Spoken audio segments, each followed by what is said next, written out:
By Yadav films Bhojpuri Sonu Chamoli.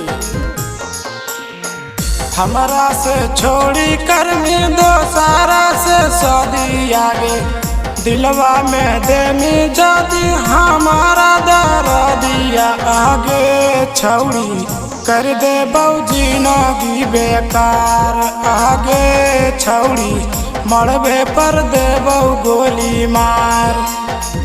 हमरा से छोड़ी कर में दो सारा से सदी आगे दिलवा में देमी जदी हमारा दर्दिया आगे छौड़ी कर दे बौजी नगी बेकार आगे छौड़ी मरबे पर दे बहु गोली मार।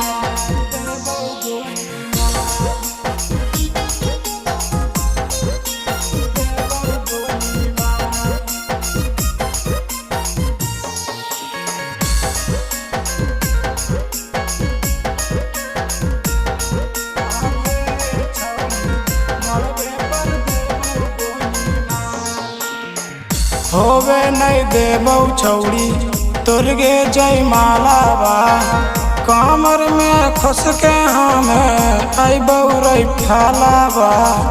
होवे नहीं देबौ छौड़ी तुरगे जय माला बा कमर में खुश के हम अबौ रही फाला बा। कुछो न बोलतौ छौड़ी बापा भाई तोर आगे तोरे कारण हमें बनाबो कठोर आगे छौड़ी कर देबौ दुनिया से उधार आगे छौड़ी मरबे पर देबौ गोली मार।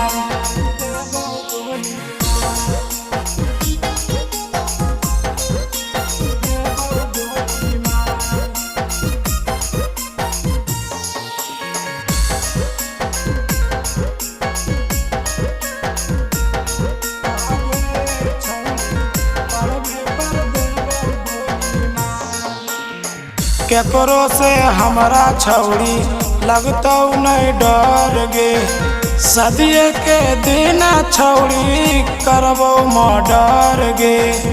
केकरो से हमरा छौड़ी लगतौ नहीं डर गे सदिये के दिन छौड़ी करबो मर्डर गे। पोटना राजा छौड़ी करतौ रंगधारी आगे गौवा समाज न मिलाई तब नजरिया आगे छौड़ी खोखतो न एको परिवार आगे छौड़ी मरबे पर गोली देबो मार।